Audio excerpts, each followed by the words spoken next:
any questions.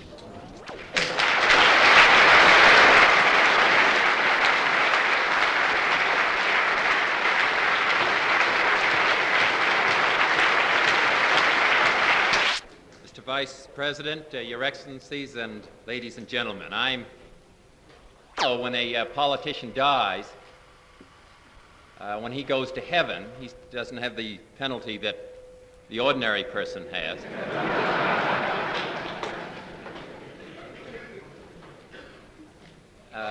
God writes all the promises that he made in a campaign.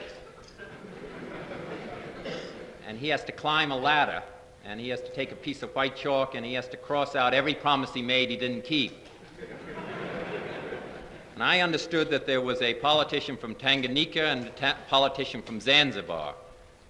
And the politician from Zanzibar, he started to climb, he went to heaven, and God set forth the ladder and told him to start getting to the ideals of liberty. And in the last 5 years, we have seen another revolution for the essential dignity of the human being.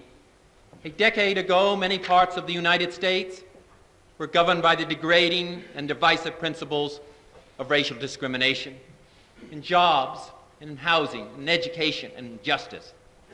The right to eat in a public place, the right to share in the decisions of government that shape men's lives. These were denied to millions of our population. But under President Kennedy and under President Johnson, America began to change.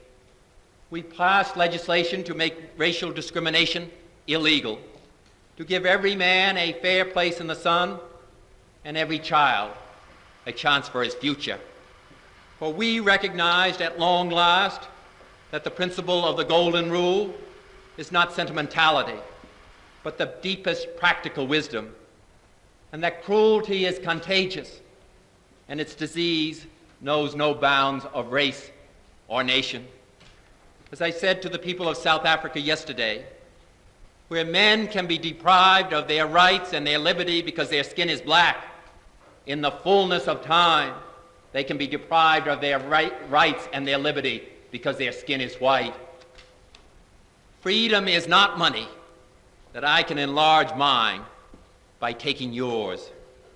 Freedom is indivisible, and when one man is enslaved, all are not free. I said this in South Africa with no sense of complacency, no satisfaction that the job in my own country is finished. We in the United States still have deep and difficult problems. Injustice is not gone, nor are the fears and the hatreds of race. James Meredith marches for justice with shotgun wounds in his legs and in his back. But the American nation and the entire power of the American government is committed to ensuring that he and those like him reach their goal. And this is what I've come to you in Tanzania to tell you.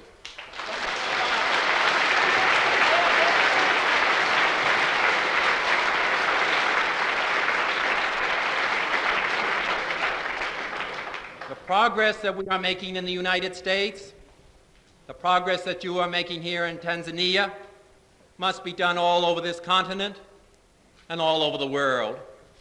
I have come here from South Africa, a land of wealth and richness and promise, but it is also a land of sadness and potential danger, a land in which men cannot fulfill themselves as individuals because their skin is dark, their fate set forever at birth, denied equal opportunity of work and education, or for a fair share in the government of their land, or even for a fair share in justice, or for the warmth of comfort of family and of home.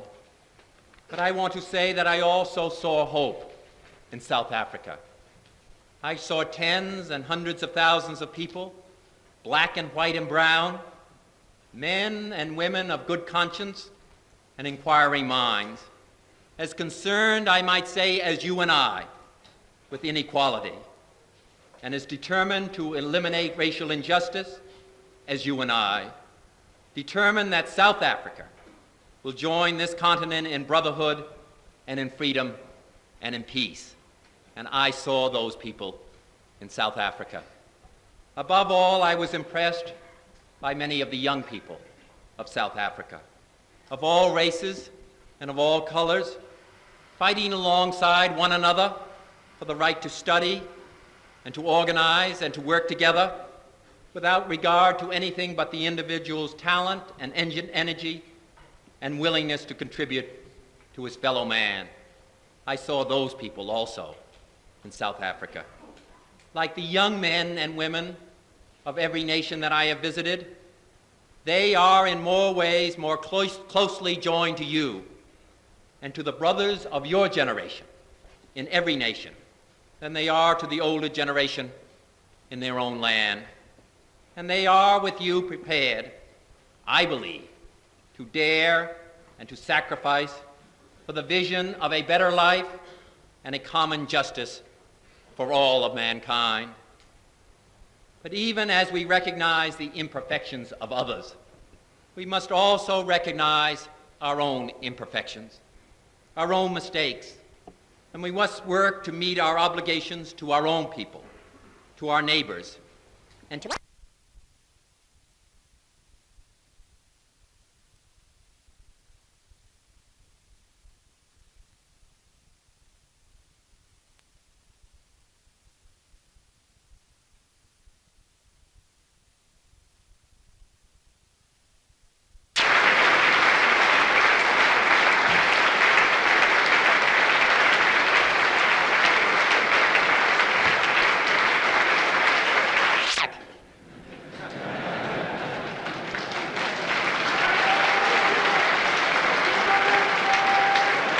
There are 5 people who are situated in the audience that are supposed to ask me easy questions, and then we can all go home.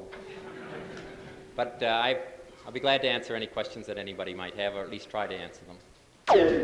Robert Kennedy, would you please help me in this question that troubles me much about America?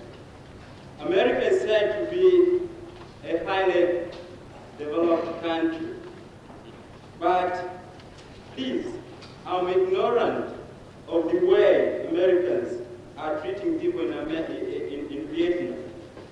What benefit do Americans get in this fighting of the poor people in Vietnam? And what are your feelings on this? Say this, you make me feel like I'm back home again.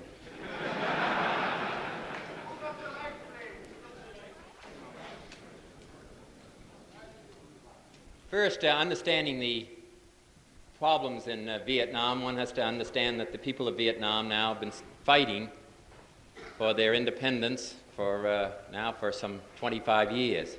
Their independence and to try to make a nation. They fought during the World War II and fought against the Japanese. Then they fought against the French and finally won their independence in 1955. An arrangement was made at that time at the conference in Geneva that Vietnam would be split into 2 separate countries, that they would make an effort subsequently to come together again in an election, but they were going to be split into South Vietnam and North Vietnam, and they would remain that way until an election could be held. 1 million people, in order to escape from communism, came down from North Vietnam and settled in South Vietnam. These were the people, and anybody who wanted to leave South Vietnam and wanted to be under communism or under Ho Chi Minh, under that kind of a control and that kind of a rule, could go to North Vietnam. But 1 million people came from North Vietnam to escape communism, came down and settled in the South. Immediately after the agreement was signed in Geneva, North Vietnam and the communists began to send armed men down into South Vietnam, first to fight against the people and then to kill the local chiefs, the city officials. The government of South Vietnam made an effort to fight against that. They asked for the help of the United States to come in and assist them so that they could have some stability while their country was being placed on its feet and while they were determining the future of their country. That went on for a period of 6 or 7 years. North Vietnam continued to send in individuals and large numbers of men and material into South Vietnam to fight against the people of South Vietnam and to try to take over their country. That's established quite clearly. Now, what is the United States? We were asked to come in and help South Vietnam maintain its independence. What is the United States' objective in South Vietnam? It's very clear. The United States wants elections in South Vietnam and let the people of South Vietnam have the right to determine their own future, just as you have here in Tanzania. That's what we want. We want just so that the people of the South Vietnam can hold elections, and they can then decide whether they want to vote in a communist government, they can decide whether they want to vote in Ho Chi Minh, they can decide whether they want the present government of Saigon, or they can decide whether they want some other kind of government. The communists and those from North Vietnam have been unwilling to permit elections or even permit